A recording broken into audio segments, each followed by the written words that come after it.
Right now at noon, Portland City Council discusses how to use more than $20 million in unspent funds originally intended for housing.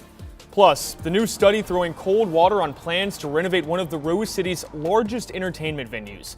And later, a new bill in Washington looks to lock down data across the state after concerns they're being used to target immigrants. Your news at noon starts right now.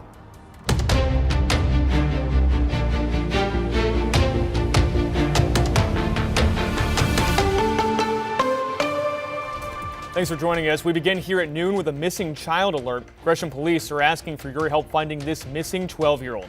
Police say Caleb Harris left his home on Northeast Hogan Drive around 6 o'clock last night. He's 5'10", 240 pounds with curly brown hair, and he was last seen wearing black over-the-ear headphones. His family says they're concerned about Caleb's well-being because he had indicated he may harm himself. If you have any information on his whereabouts, call 911. And a reminder here, if you or someone you know is struggling, help is always available. Just call 988 to reach the Suicide and Crisis Lifeline. Continuing our coverage of the man accused of shooting 2 Portland police officers, Eric Elkers made his first appearance in court yesterday. He was arrested Monday after a week-long search. Though as investigative reporter Evan Watson explains, now that Elkers is in custody, he's refusing to comply with court protocols. Eric Elkers, accused of shooting 2 Portland police officers, walked into a Multnomah County courtroom Tuesday and quickly challenged his arrest. The case ending in 923, the appointment to You're using AI and neurotransmitters against American citizens, working with illegal immigrants and Antifa. So, Mr. Elkers, we can do this hearing now. If you're not willing to participate, You're a traitor. Trump's coming. Military's coming with him. Elkers continued talking over the judge and attorneys for about 5 minutes and refused to identify himself. The judge delayed his arraignment for another week.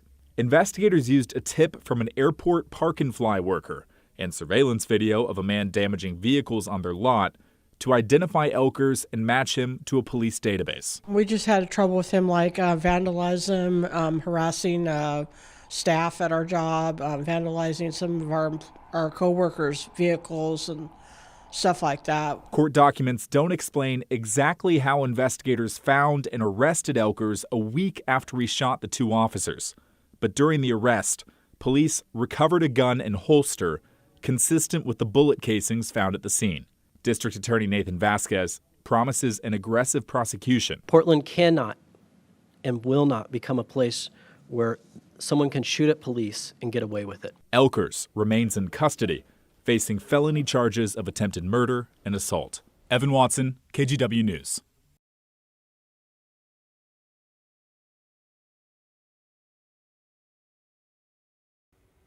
And right now, the Portland City Council is discussing what to do with more than $20 million in unspent housing funds. The money was discovered in late November. Several councilors want this funding to be used to respond to homelessness through things like rent assistance, eviction prevention, and housing vouchers. In a letter, Mayor Keith Wilson asked councilors not to jump to landlord subsidies, urging them to use the money to help fill the city's budget gap of nearly $70 million over the next year and a half. Though city attorneys have determined the money cannot go to the general fund, council will simply recommend where the money should go, and it will be finalized during the upcoming budget process. And turning to your weather headlines this afternoon with a live look from our Rose City sky cam, looking a little bit more overcast than we've seen over the past few days. And we had a little bit of drizzle this morning, Chris. Seems like obviously something we needed for quite some time. Yeah, yesterday we measured a trace of rain. So 17 days at PDX with just 2 traces of rain in the consecutive days in the month of January is just one off the all-time record for duration of essentially dry days with nothing more than a trace, right? That ended late last night and early this morning with more now waves of light rain rolling through the area. This is the progress that rain has made over the last 3 hours. It's not a continuous rain, but more like periods of light rain and then a break and then some light rain. And that's kind of what we have coming our way for the rest of this afternoon. You can see we're actually getting a little break right now in western Polk County and Yamhill County, but then some heavier rain working its way through the North Oregon coast. Maybe a little heavier cell there just to the west of Salem and also to the east and north of the Salem area. So again, what you see out there right now is likely what we're going to have for the next 6 or 8 hours. It's 43 degrees as we check out the spring of the waterfront along Vancouver's waterfront. You can see the raindrops there on the camera lens, 43. A little warmer right now down in Salem. We're up to 50 with the to the south, and eventually that south breeze will scour out the cool air that's been kind of nestled in the northern Willamette Valley in the I-5 corridor. Meanwhile, up on the mountain, Timberline Lodge, it's 31 and snowing. We've had some light snow, and that'll continue on and off up there for the remainder of this afternoon. 44 in downtown at last check. So the plan for today is temperatures inching into the upper 40s with occasional on and off periods of light rain here going into the early evening, and temperatures slowly climbing into the upper 50s late this afternoon. Thomas, back to you. All right. Thank you, Chris. Let's get to your national headlines now. The U.S. has begun the process of unblocking assets owned by Venezuela. That's according to the country's acting president, who made the announcement after talks with President Donald Trump and Secretary of State Marco Rubio. She added that some unblocked money has been used to buy medical equipment for Venezuelan hospitals. The Federal Reserve is holding interest rates steady for the first time since July. Two Fed officials dissented at today's meeting, favoring instead a quarter-point cut. Today's decision comes as Fed Chair Jerome Powell says the Justice Department is investigating him. The Supreme Court is also considering whether President Trump can fire a Fed governor over unproven allegations.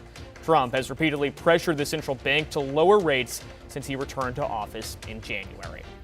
Amazon says all of their Amazon Fresh and Amazon Go stores will close permanently nationwide, saying the business model didn't work.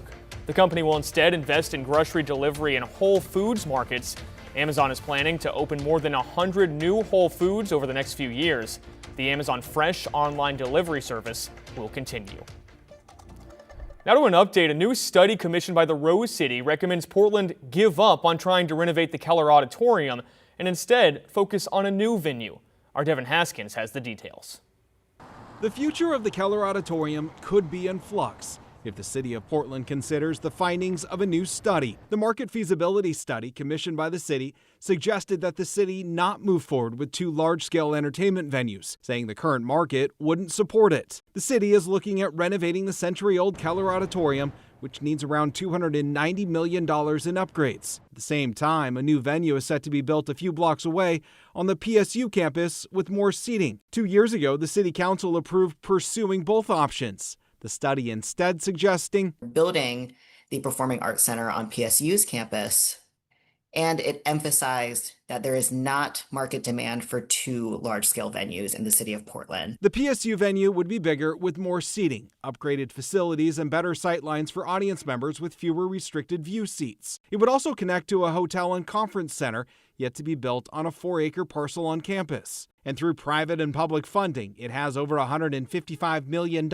secured. The study really gives us a good place, I think, to start building a collective vision in Portland about what the opportunity is. And we're excited to keep working on things to move it forward here at PSU. But advocates for the Keller renovation say not renovating the auditorium would leave a hole in the heart of Portland. The president of the Halprin Landscape Conservancy said renovation costs less and supports the existing restaurants, hotels, and neighborhood that has grown up around the iconic fountain. A renovated Keller will have more and better seating, state-of-the-art acoustics, double the restrooms, and will meet seismic codes for new construction to serve Broadway shows and local arts groups alike. Devin Haskins, KGW News.